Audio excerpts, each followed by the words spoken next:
Vamos a seguir entonces. Primeros versículos del capítulo 8. Pero antes, ¿hay alguna pregunta? Ya se me fue la onda, ¿verdad? Vamos a ver los versículos y a ver si se acuerdan.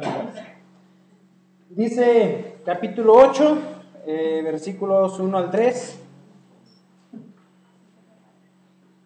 Me preparo yo acá también. Listo. Dice: y Saulo consentía en su muerte. El hecho de que trajeran las ropas a sus pies era una manera de que una autoridad judía, este joven Saulo, fíjate que ni siquiera fue el sumo sacerdote, no se quisieron de pronto tomar esa responsabilidad. Saulo fue el que se hizo como la autoridad que confirmó ese hecho, digamos, fue el que firmó que ocurrió eso, algo así como si fuese un oficial del Ministerio Público, dentro de la autoridad judía. Entonces a él le entregaban las ropas. La idea de dar la ropa, las ropas de quién ponían a los pies, ponían las ropas de los que le apedreaban. Entonces cuando alguien apedreaba o participaba de esto, firmaba como dando prenda. Esa es la idea, dar una prenda dando testimonio de a quienes habían sido. Entonces ya si alguien preguntaba, ¿no? Pues ¿quiénes fueron los que apedrearon a fulano? Sacaban las prendas, aquí están. Eso se usaba mucho en el tiempo bíblico, si te acuerdas, ¿quién fue el que le dio prenda a su nuera en Génesis? A Tamar, pero ¿quién era el patriarca que fue? Judá. Como el caso de Judá, que dejó su bastón, su bordón, no sé qué. Era la idea de dar una prenda y firmaban, digamos, así podían buscar al dueño de esto. Entonces, él consentía en su muerte, y dice: en aquel día hubo una gran persecución contra la iglesia que estaba en Jerusalén, y todos fueron esparcidos por las tierras de Judea y de Samaria, salvo los apóstoles. La palabra gran persecución, otra vez Lucas usa una palabra interesante, porque esta palabra era como lo que hacían los lobos cuando persiguen a las ovejas, que dispersaban a todos. Incluso la palabra dispersión es la palabra diáspora, que tiene que ver con la semilla arrojada, dispersa por todos lados en el campo. Y hubo una gran persecución, todos fueron esparcidos por las tierras de Judea y de Samaria, salvo los apóstoles. Y hombres piadosos llevaron a enterrar a Esteban, hicieron gran llanto sobre él. Y Saulo asolaba la iglesia. La palabra aquí asolaba tiene que ver también con el desastre que dejaban los lobos cuando no sé, se te metió el coyote al corral de las gallinas. Y cuando llegaste tú y encontraste todas las gallinas descuartizadas, esa es la palabra aquí, asolar. Estaba todo, el gallinero quedó asolado. No estaban pensando en otros coyotes y en otras gallinas, y en otros gallineros. Por eso se ríen. Saulo asolaba la iglesia y entrando en casa por casa, arrasaba a hombres y mujeres y los entregaban a casa. Ay, Esteban, ¿por qué no te quedaste callado? ¿No pensaría uno eso? ¿Para qué hablaste, Esteban? O sea, todo esto por culpa de Esteban. Pero muchas veces el hecho de reaccionar con valor va a provocar consecuencias graves. Y eso fue lo que pasó con Esteban. Esteban tuvo que hablar. No se pudo haber quedado callado, porque tenía que hablar, aun cuando esto causó una división tremenda. Y hay ciertas veces también, yo les hablaba ayer creo que en cuanto a los temas de, particularmente, familia. Hay momentos en que uno tiene que saber cuándo guardar la paz y quedarse callado, pero hay momentos en que no hay que quedarse callado. ¿Cómo identificar cuándo hablar y cuándo no? Yo creo que lo único que podemos decir de nosotros a alguien que no conoce de Cristo es el Evangelio. Yo he tenido buenos agarrones con mi familia. Tengo una familia bien extraña. Básicamente solamente tengo una hermana cristiana y yo. Y somos 7 hermanos y en la familia tengo de todo.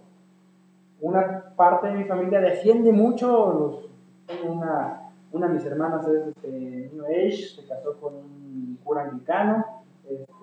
Otra de mis hermanas, ella defiende mucho todo lo que son los derechos de los gays y todo eso. Así que en algunas ocasiones ha habido oportunidades en donde ella empieza a defender los derechos de los gays en frente de mí. Y he participado algunas veces, pero me he dado cuenta que se me terminan volviendo ya a toda mi familia en contra de mí. Y no tiene nada que ver con el predicar el Evangelio. Entonces hay momentos donde quizás lo mejor que puedes hacer es retirarte. Y no hablar, o sea, no me interesa discutir este tema, o sea, no quiero que este tema sea conflicto a mayores cosas. Pero cuando se trata del Evangelio, de predicar el Evangelio, esta misma, la New Age en una ocasión me dijo, estábamos hablando justamente del Evangelio, y llegó un momento donde ella me dice, me gusta hablar de espiritualidad, pero no me hables de la Biblia.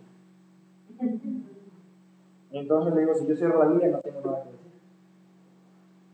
Entonces, ahí sí es donde no me puedo quedar callado, cuando estamos hablando de la Biblia. No puedes tú dejar de lado esto. El único mensaje doctrinal que puede escuchar un inconverso es el Evangelio. Todo lo demás no lo puede, no lo puede entender. Entenderá asuntos históricos, sí entenderán todo eso, pero doctrina necesita entender primero el Evangelio. Ahí sí, no te quedes callado. Bien, vamos entonces a seguir avanzando. Y fíjense que ya llegamos aquí a la siguiente parte del bosquejo. Vimos el cristianismo en Jerusalén, capítulos del 1 al 7. Ahora ya nos toca ver el cristianismo en Judea y en Samaria. Y aquí ya vamos a entrar a los capítulos 8 al 12. Ustedes recuerdan el tema del cuadro. Fíjense que más o menos vamos en los horarios que yo les había dicho. Yo les había dicho que podríamos así a grandes rasgos dividir 10 horas, 10 horas, 10 horas. Pero realmente esto requiere más de 10 horas. Ahorita si calculamos con esta que pasó, fueron 10 horas. ¿No? ¿Cuánto llevamos? No, ¿cuál 10? 3, 4, 5, 6, 7, 8, 9, 10, 11, 12, 13 horas. Aquí nos echamos 13 horas. Así que vamos bien. Aquí yo calculo que nos vamos a aventar, no estaría así bien seguro, pero yo calculo que vamos a llegar como a las 23 horas y el resto, los viajes, vamos a empezar como les dije yo, el primero en barco, el segundo en avión, el tercero en jet y el último por internet navegaremos. Así que ahí vamos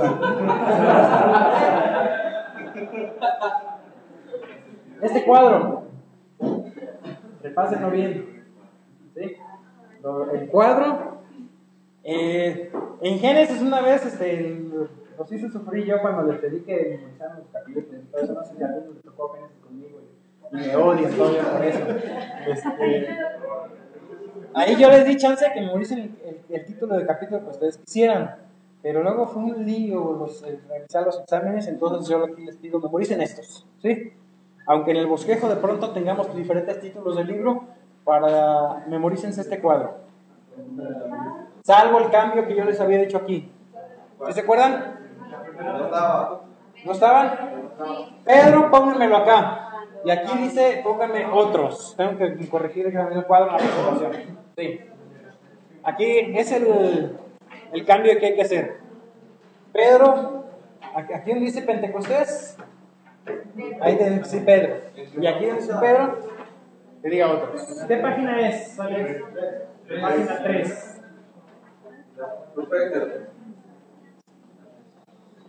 Ok. El cristianismo en Judea y Samaria. Capítulos, generalizando, capítulos 8 al 12, pero vimos que empieza desde el 8, versículo 3. ¿Sí? Una pequeña introducción al respecto que tienen ustedes ahí en su apunte, página 19. Dice, los capítulos 1 al 7 han descrito el periodo de prueba durante el cual se ofreció el reino de Israel por tercera vez. Los capítulos 8 al 12 describen el periodo de transición durante el cual ocurren los siguientes cambios. Déjenme busco aquí en la presentación el aspecto de la transición que yo les había enseñado. ¿Sí? Habíamos visto aquí capítulos 1 al 7, la transición, capítulos 8 al 12, hasta el último de la tierra, capítulos 13 al 28. En esta parte estamos esencialmente con el pueblo judío, ofreciendo el reino al pueblo judío, y además todo el auditorio es el pueblo judío. Yo en la tarea que les dejé en cuanto a investigar los contextos en los cuales se lleva el libro de los Hechos, ahí ustedes tienen que entender todo esto que hemos venido ya hablando. Yo creo que mucho lo pueden traer ya de la clase, pero ustedes hagan su esfuerzo de investigar un poquito también cómo pensaba el judío, cómo se le presenta el evangelio, qué conceptos maneja también Lucas al presentar ese evangelio, más bien al describir las narraciones cuando se presenta el evangelio a ellos. Esta parte de transición, ya vamos a ver, ya no son judíos, ya hay judíos, pero también hay samaritanos, aparece el etíope, aparece Pablo, donde empieza a llevar el evangelio y los primeros a los gentiles, pues. Entonces aquí vemos la conversión de gentiles. En este momento también, aquí estábamos en Jerusalén, en esos capítulos es lo que llamaríamos la diáspora. La persecución y que se van por todos lados los cristianos. Ya el personaje principal aquí ya no es Pedro, aquí son otros. Ya aquí vamos a ver a Felipe, algunos personajes claves que aparecen fuera del relato. Ya no se centra en Pedro, ya se centra en otros. El tema aquí ya es la gracia, porque es donde Pedro recibe esta revelación. Y la última sección del libro, ya esto es más la iglesia hoy en día, cómo funciona hoy en día. Son pocas las cosas que vamos a ver de diferente aquí. El evangelio ya no está con los judíos, ya está hasta lo último la tierra. El centro de operaciones ya no es Jerusalén, va a ser Antioquía. El personaje central va a ser Pablo y el tema sigue siendo la gracia. ¿Sí? ¿Alguna pregunta de esto? Vamos a repasar la introducción. Algunas cosas ya las mencioné, pero recapitulemos. Primer punto dice, el centro de actividad pasa de Jerusalén a Antioquía. Segundo, el mensaje va de los judíos a los samaritanos y luego a los gentiles. Tercero, las actividades de Pedro tienen menos importancia y Pablo llega a ser el centro de atención de la narración. Algo parecido hace Juan el Bautista. Juan el Bautista dice, es preciso que yo, ¿cómo se pronuncia eso?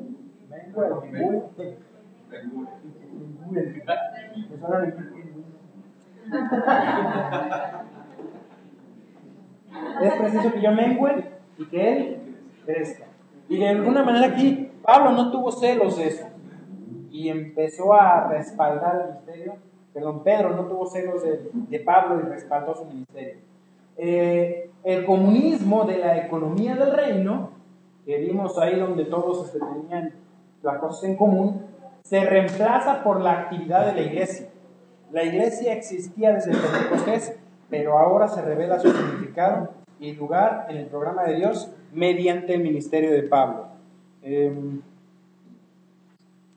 Dice también, se reemplaza el evangelio del reino por el evangelio de la gracia de Dios.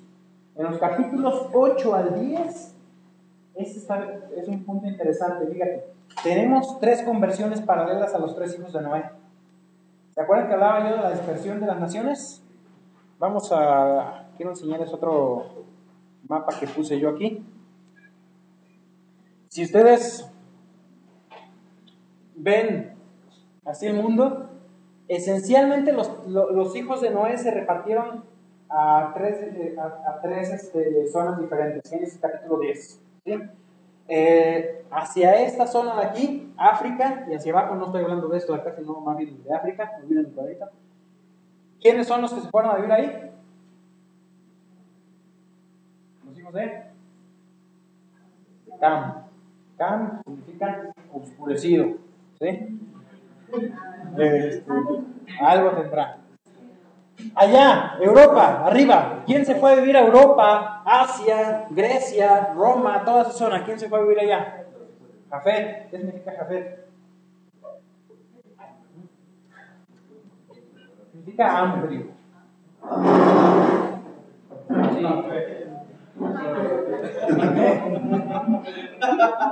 Lo curioso es que algunos piensan que tiene que ver con la cara, es decir, cara chata.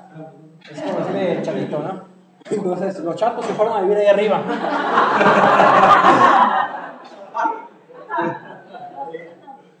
Y nos falta otra tribu. ¿Cuál es? Sem. De ahí vienen los semitas. No necesariamente, hoy en día semitas, cuando piensan en semitas, piensa uno solamente en los... Cuando me dijeron a mí de eso, yo pensé judíos. ¿Qué los judíos hacen para esa gente?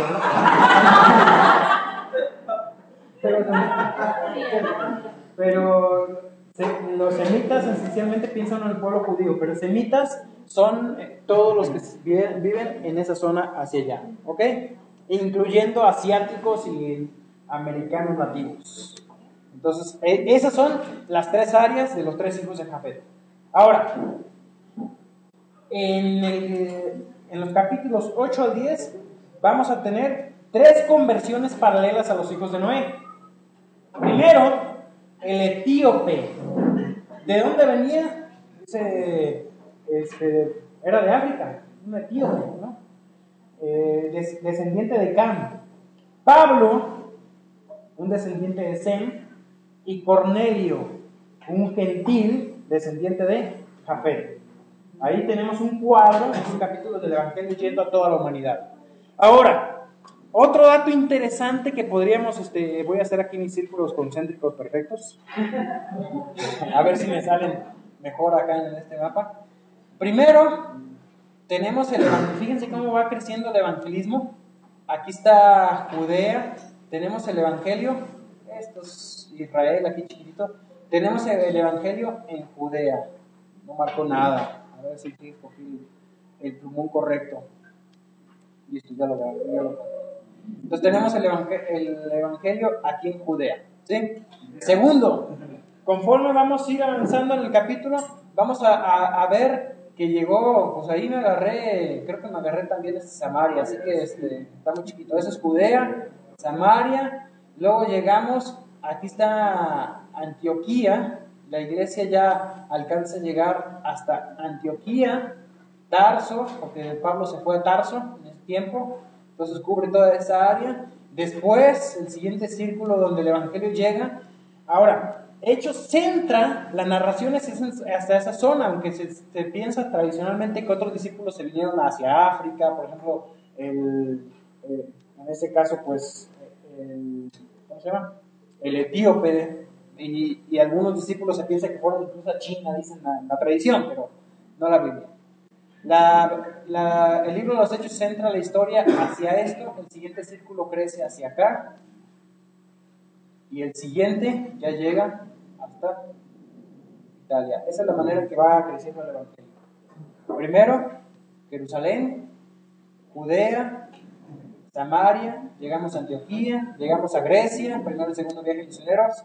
Tercer viaje misionero llegó, bueno, aquí me faltaría el tercero, que llega hasta acá, y llega hasta acá. Fíjate cómo va creciendo el evangelio. Un asunto interesante para platicar sería: ¿por qué creen ustedes que Lucas centra la narración solo en este rumbo? ¿Qué pasó con los cristianos que se fueron hacia acá? ¿Hubo cristianos que fueron para allá? Según la tradición enseña que sí. Hubo otros que se vinieron para acá, para África. ¿Por qué Lucas centra la historia solamente en esta zona? en esa dirección. ¿Qué piensan?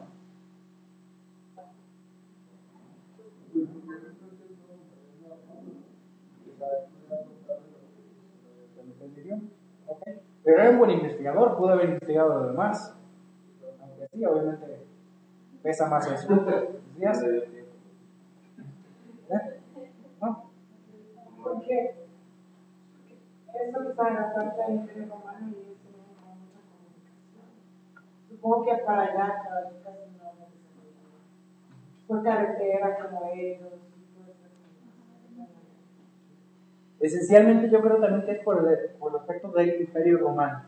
O sea, en ese momento el mundo conocido entonces era lo que el Imperio Romano gobernaba. Entonces cualquier tratado, como empieza aquí diciendo en el primer tratado y en este otro tratado, habla de cualquier carta histórica tendría mucho más interés y aceptación cuando se habla del Imperio Romano. Además, si nosotros hablamos y vemos en la Biblia los tiempos de los gentiles, ¿qué son los tiempos de los gentiles? En este caso, Daniel, todo el aspecto de la profecía de Daniel. ¿Cuáles son los tiempos de los gentiles? Es todo el tiempo donde los gentiles gobiernan, digamos, en la zona de Judea. Las bestias de Daniel, o la estatua de Daniel, ¿quién es la cabeza? Babilonia. Babilonia gobierna en ese tiempo Judea. ¿Sí? Después tenemos los hombros. ¿Quiénes son? Medo-Persa. El imperio Medo-Persa gobiernan, destruyen a Babilonia y toman todo el imperio de Babilonia. Y son tiempos de los gentiles. O sea, todas las estatuas son los tiempos de los gentiles. Luego tenemos el centro, que es el imperio griego. Los griegos gobernaron y en ese momento llegaron casi a los límites de China. Y algunos piensan que hasta conquistaron parte de China con Alejandro Magno. Y luego tenemos las piernas, muslos y piernas, que son Roma. La Roma que en este momento tenemos. Llegamos a los pies, que es barro con hierro cocido. ¿Quién es? Es la actualidad. Es Roma hoy. El Imperio Romano nunca cayó. No sé si tú te gusta la historia y te das cuenta que nunca hubo una caída del Imperio Romano como tal. O sea, colapsó, pero fue como más bien una especie de transformación lo que sufrió.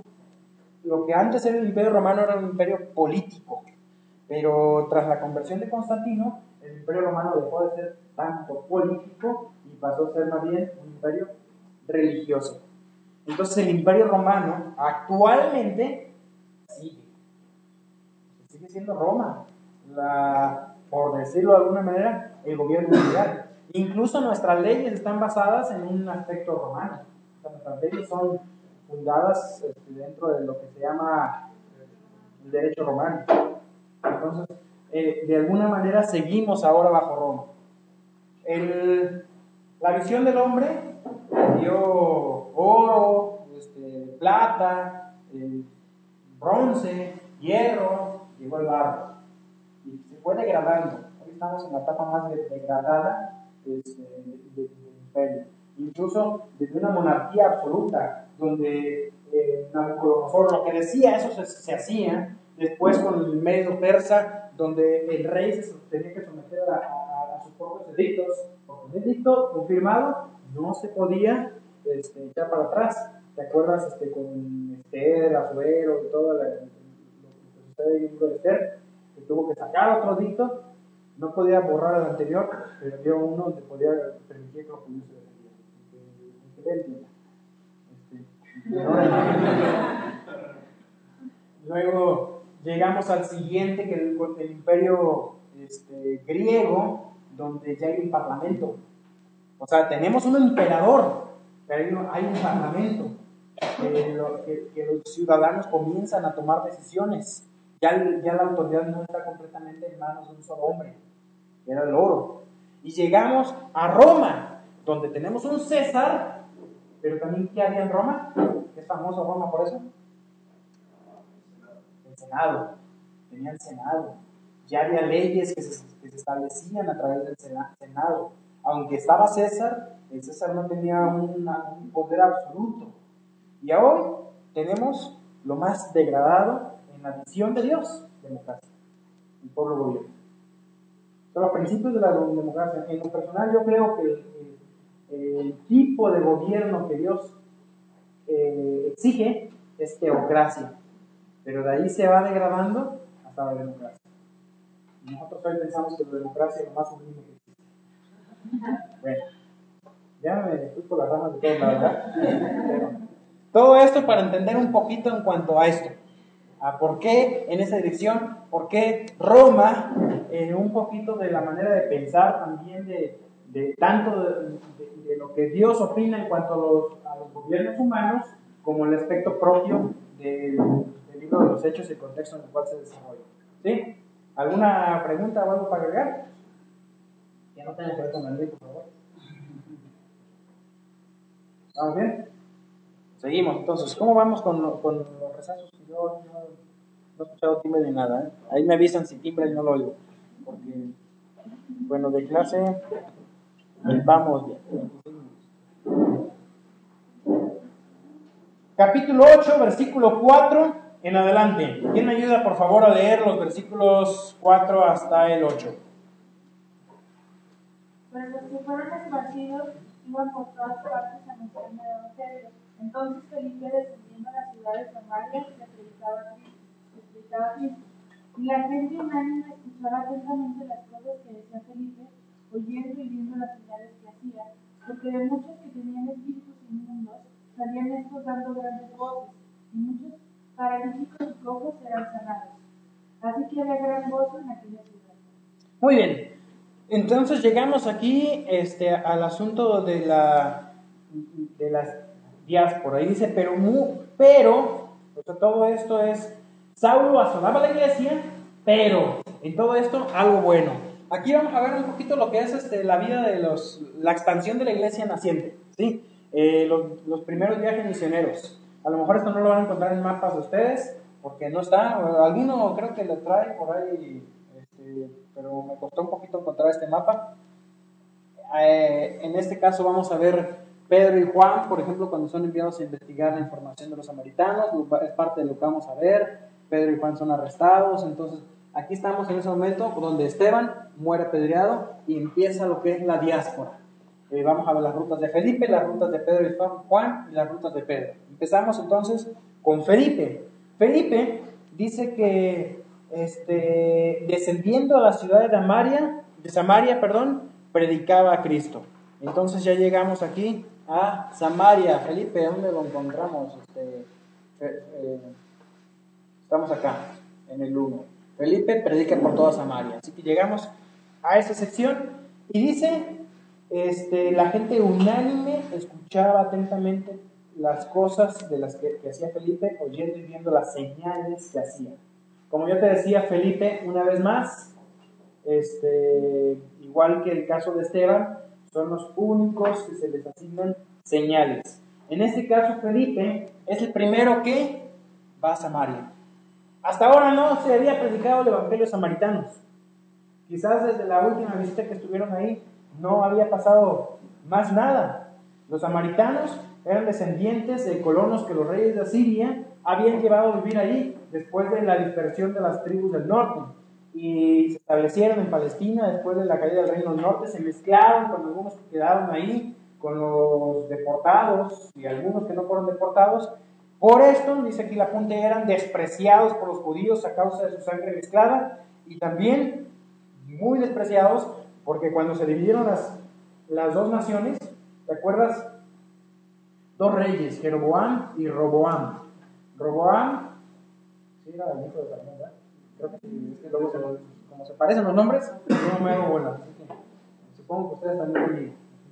Bueno, Roboam era hijo de Salomón y quedó gobernando en Jerusalén. Jeroboam se quedó con las 10 tribus del norte, y para evitar que el corazón de los judíos del norte se fuera tras los descendientes de David, ¿qué se le ocurrió hacer? Tuvo la brillante idea de poner aquí en el... A ver si me encuentro mi mouse, porque luego se me pierde. Ahí está. Tuvo la brillante idea de que aquí en Jerusalén, justo en la frontera, puso un becerro de oro, digamos, en el monte Gerizim. ¿Te acuerdan cuando se encuentra la mujer con la samaritana con Cristo?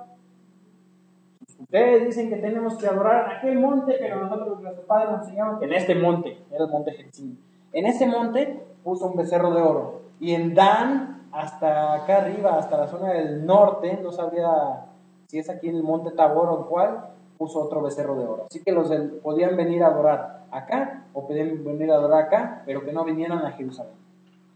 Entonces, por todo esto, por la idolatría, porque las tribus del norte quisieron apartar el corazón del judaísmo, porque se fueron deportados y por su sangre mezclada, odiaban a los samaritanos. O sea, es más que un aspecto solamente de racismo, era un aspecto también religioso, que había un odio entre ellos. ¿No te acuerdas también que una vez Juan justo le decía al Señor, cuando no quisieron recibirlo la primera vez que fueron, Señor, oramos que descienda fuego del cielo y los consuma? Bueno, fue a los samaritanos. O sea, Juan no tenía el carácter bonito que encuentras ahorita en sus cartas, diciendo, hijitos míos. ¿Cómo les puso Cristo a ellos? Los hijos del reino. O sea, tenían carácter, eran bravos. Y ahí vieron la oportunidad ideal para que descendiera fuego del cielo y se consumieran todos los samaritanos, como fue el caso de Elías cuando descendió fuego del cielo también. Bien, ese es el caso de Samaria. Felipe, el evangelista, pero aquí le ponen el exorcista, estaba haciendo exorcismos. Dice el apunte, donde entra el evangelio son desalojados los malos espíritus. Yo no soy ningún experto en tema de posesión y todo eso, yo no he tenido experiencias ni nada, pero yo creo que lo que hay que hacer es predicar el evangelio. Así que no tengas miedo tú si tienes un caso así, le predicas el evangelio. Si la persona recibe a Cristo, ya está solucionado. No, o sea, eran mezcla. O sea, eran descendientes. Propiamente la palabra judío se refiere a la tribu de Judá. Pero entendemos nosotros ya como un gentilicio de todo israelita, ya le decimos judío a todos. Los samaritanos eran mezcla de las 10 tribus del norte, que algunos quedaron de la deportación asírica, o de Asiria, y se mezclaron como... Hacía eso, ¿no? En ese tiempo los gobiernos sacaban los pueblos. Imagínate, llegan, nos conquistan, nos llevan a otro lugar. A lo mejor si nos dejan acá decimos, vamos a luchar por nuestra independencia. Pero de pronto a ti te llevaron a Perú, a los peruanos los trajeron acá, hacen una mezcla, entonces ¿por cuál independencia vas a luchar si ni siquiera estás con gente tuya? Entonces eso hicieron, les arrancaron la identidad para que no pudieran luchar por nada. Y esos son los que quedaron ahí, los samaritanos. Un pueblo sin identidad, o sea, mezcla de todo. Unos adoraban a Jehová, pero a su modo, tenían lugares altos, no iban al templo, otros adoraban a los becerros, fue una mezcla. Entonces, por eso se odiaban. ¿Sí? Entonces dice, en cuanto al tema de los exorcismos, yo decía, que prediquen el evangelio, eso es lo que a nosotros se nos manda a hacer, más que andar persiguiendo demonios y hacer cazafantasmas. Incluso en el libro de Judas y de Segunda de Pedro, es particularmente fuerte en cuanto a aquellos que andan persiguiendo demonios y atando y desatando por allá, poniendo ahí un ejemplo de Arcángel Miguel cuando no se atrevió a proferir juicio de maldición sobre Satanás, sino que dijo el Señor te reprenda. Pero estos blasfeman de cuantas cosas no conocen, ni lo que por naturaleza corrompen, pero conocen, se corrompen. Ese es el tema. Hoy en día muchos están blasfemando de autoridades superiores. Y las autoridades superiores mencionadas en Pedro y en Judas son ángeles y demonios. O sea, considera a un demonio como una autoridad superior a nosotros. Así que no te metas con ellos. Eso es lo que está diciendo Judas. No te metas con ellos. Deja todo a los Dios. Para mí eso es lo apropiado y ya cada caso en particular se resuelve aclarar el demás, pero lo esencial es predicar el Evangelio. ¿Sí? Versículos 6 al 8 vemos los señales con los que Dios autenticó el mensaje de Felipe, un nuevo grupo de personas, en este caso los samaritanos, que según muchos habrían pensado no merecerían la salvación. Y recordamos nosotros cuando Jesús dice que no realizaba milagros en esa zona, porque su misión era primeramente a los hijos de Israel. O sea, Jesús estuvo en Samaria, pero no hizo milagros en esa zona. ¿Dónde encontramos eso? Estamos en Mateo, dice aquí 15, 21 al 28. ¿Quién lo quiere leer?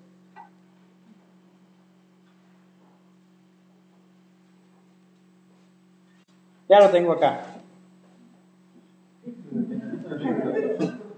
Dice, voy a leer en el versículo 24, cuando dice, él respondiendo dijo, no soy enviado sino las ovejas perdidas de la casa de Israel. Entonces ella vino y se postró ante él diciendo, Señor, socórreme. Respondiendo él dijo, no está bien tomar el pan de los hijos y echarlo a los perrillos. Y ella dijo, sí, Señor, pero aún los perrillos comen de las migajas que caen de la mesa de sus amos. Entonces respondiendo Jesús dijo, oh mujer, grande es tu fe, hágase contigo como quieres. Y su hija fue sanada en aquella hora. Eso fue en la región de Tiro y Sidón, que están dentro de lo que Tiro y Sidón no aparecen aquí en el mapa, pero es por aquí. Más hacia arriba, ¿verdad? Ok. Bueno.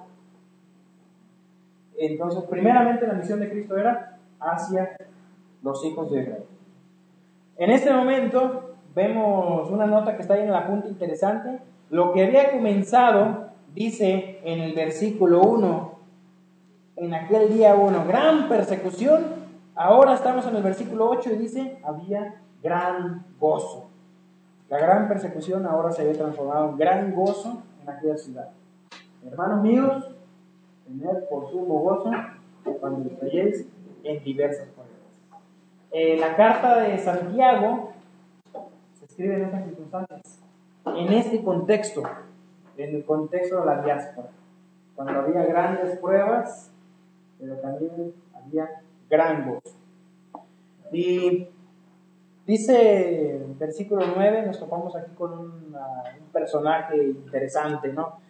Pero había un hombre llamado Simón, que antes ejercía la magia en aquella ciudad y había engañado a la gente de Samaria haciéndose pasar por algún grande.